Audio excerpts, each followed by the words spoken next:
Que ce soit pour découvrir l'histoire de Louis Braille ou faire avancer la cause des malvoyants, toutes les raisons sont bonnes pour aller visiter la maison du célèbre aveugle inventeur de l'écriture en braille, même pour le côté archéologique. Cette maison est un vrai joyau justement d'architecture briarde. Donc ça a un grand intérêt sur le plan du patrimoine. On est ici en fait dans la salle commune, c'est-à-dire dans la pièce où est né Louis Braille le 4 janvier 1809.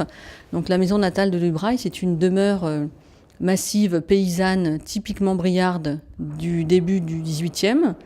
Et donc les autres salles sont aussi très intéressantes parce que d'une part on parcourt la vie de Louis Braille depuis son enfance jusqu'à sa mort, et puis parce que la maison a gardé tout son cachet d'époque en fait.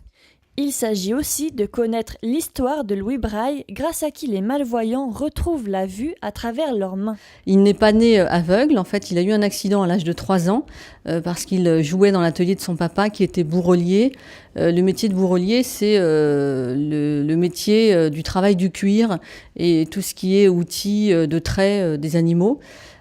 Donc Louis Braille a pris un outil très tranchant et a voulu coudre un morceau de cuir et malheureusement l'outil a glissé dans son œil et il a perdu un premier œil à l'âge de 3 ans et ensuite, du fait de la contamination, 2 ans après, donc à 5 ans, il est devenu complètement aveugle.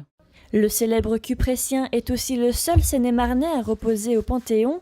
Sa maison, elle, est un véritable lieu de pèlerinage pour les malvoyants du monde entier, reconnaissant de leur avoir donné accès à la culture, la lecture et la musique.